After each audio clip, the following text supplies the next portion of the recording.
So, how good does this win over the Rams feel? With that, the Chicago Bears, they got a wild card on this team that, in my opinion, just really put the whole NFL on notice. And I was telling everyone, be patient. Stop calling for everyone's head while the Bears figure this out. And the thing is, there's one area of the game that's ignored by the headlines, typically, even by teams, and that's special teams.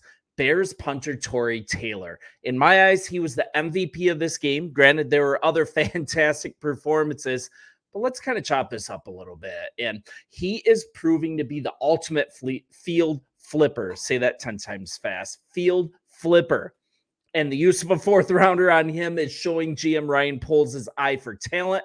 And I really like his aggressiveness. He gets the players he wants, and it's a very good thing. And granted, there's going to be misses, but that's just how this game works. And so when does a punter make a major impact in an NFL game? Not often, right? I'm going to go to this story on bleachernation.com. Tory Taylor did exactly that. Two clutch, absolutely perfect punts in the fourth quarter. These almost single-handedly held the Rams' comeback attempt in check. 4 minutes to go, if you remember. The Bears, they couldn't get the drive going. And this is usually, as Bears fans, that's when we get that sick feeling in our stomachs, sitting there with a lead late in the game, can't get the game put away. It's just happened so many times. But Sunday was different. Taylor hits this ridiculous 66-yard punt. It coffin corners on the right out of bounds at the 8-yard line. Just perfect. And then that led to the defense getting a key stop. But once again, I mean, it wasn't an incompetent offense. It wasn't anything done wrong. They just couldn't quite run out the clock. So Taylor comes on the field again. He just hits yet another perfectly. It's just the backspin. It put the Rams at their own 6. Now, when you're trying to stage a comeback, when you're Matthew Stafford, you're trying to throw from inside your own end zone, it just makes a huge difference. The Bears were able to pressure. They were able to cover. The Bears hold, and the game is won absolutely decisively. And it's just such a good feeling. And I like that it's coming from, this MVP is coming from a unique place on this team. And I just love what Coach Flus had to say here. Head coach Matt Eberflus, he mentioned after the game that Taylor, and I quote, had a few sand wedges in his bag. That's true. I mean, we've been seeing him put some crazy yet effective spin on punts in practice that would absolutely make fans' jaws drop. And that's why you use a draft pick on a punter. And I gladly would trade right now a fourth rounder for a guy like Taylor that absolutely changes games from such an underrated roster position. He is absolutely a one of one.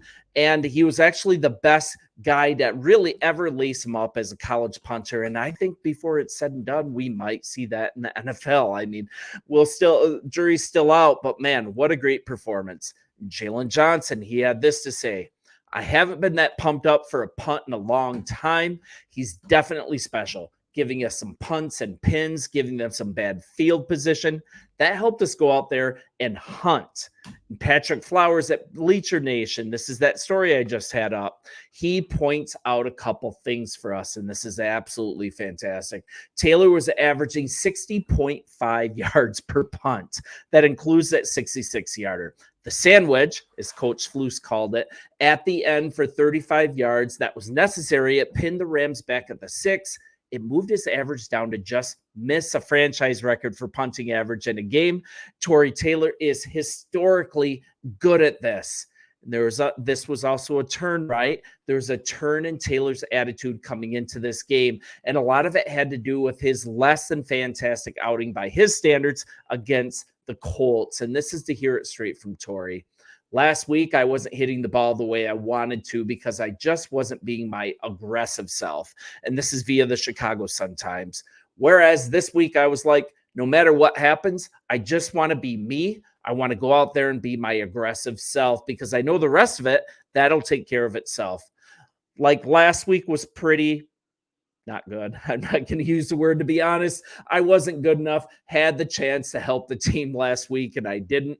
It was really one of those things that I just wanted to go into the game and be myself. And I just love that even our punter, he has a high standard. And this is just really fun. And to have a huge advantage at a position that most teams, well, they kind of punt on it, not spend a lot of resources on. Is GM Ryan Poles perfect?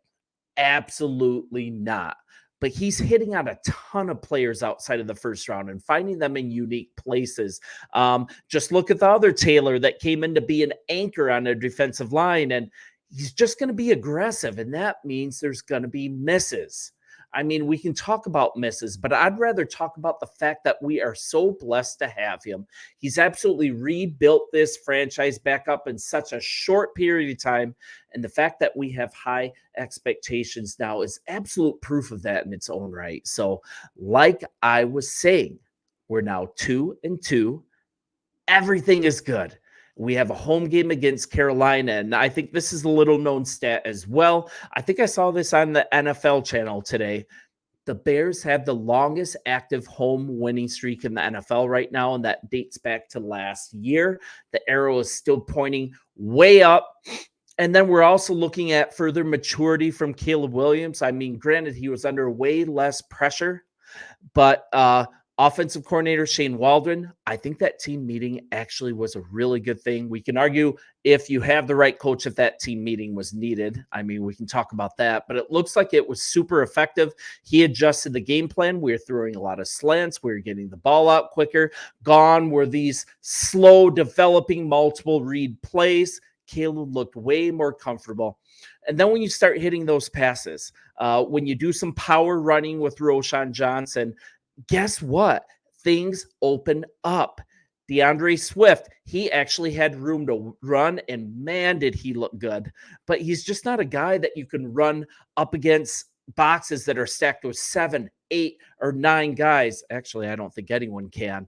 But Caleb Williams, with that adjusted game plan, he had a way higher success rate against pressures as far as passing the ball and not taking sacks. He is incrementally improving. You can see it. And last week was just a fantastic outing.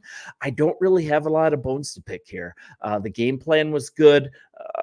DeAndre Swift, he absolutely balled out. Torrey Taylor, I would say, like in this story, I think he's the underrated MVP of this game. The defense just absolutely balled out, and I think we're back. We're back. I was telling people to relax. Nothing has changed. We still can be incredibly excited about this season.